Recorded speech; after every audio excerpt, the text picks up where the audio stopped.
Side முடி மட்டும் அப்படியே கோதி விட்டுறேன். அந்த பக்கம் அதே மாதிரி இந்த போட்டோவுக்கு நல்லா விளக்கணும்.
பணிவான வணக்கத்தை தெரியப்படுத்திக் கொள்கிறேன்.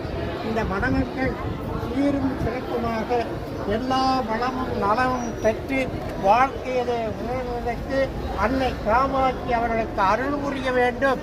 நம் எல்லோருடைய சார்பிலும் அவர்கள் வாழ்க வளர்க என வாழ்த்து இலக்கியத்திலே ஒரே ஒரு செய்யுளை மட்டும் குறுந்தொகை என்ற நூலிலே கூறப்பட்டு அதிலே சொல்லக்கூடிய ஒரு வரி, செம்புல பெயர் நீர்போல் அன்புடை நெஞ்சம் கலங்கனவே என்ற ஒரு வரி. அவருடைய பொருள் என்ன? சிந்தித்து பார்க்க வேண்டும். உன்னுடைய தந்தையும் என்னுடைய தந்தையும் யாரோ தெரியாது, நீயும் நானும் யாரோ தெரியாது.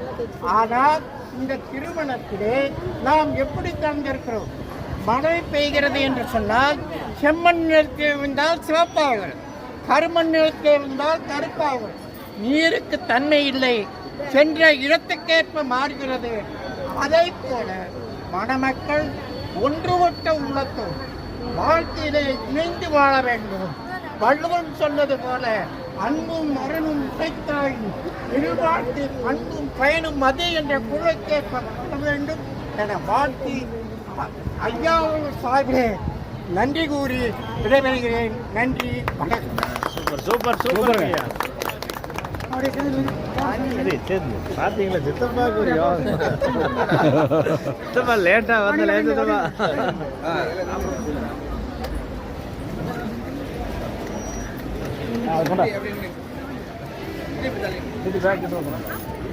சித்தி சேர்ந்த மாதிரி நில்லுங்க சித்தி.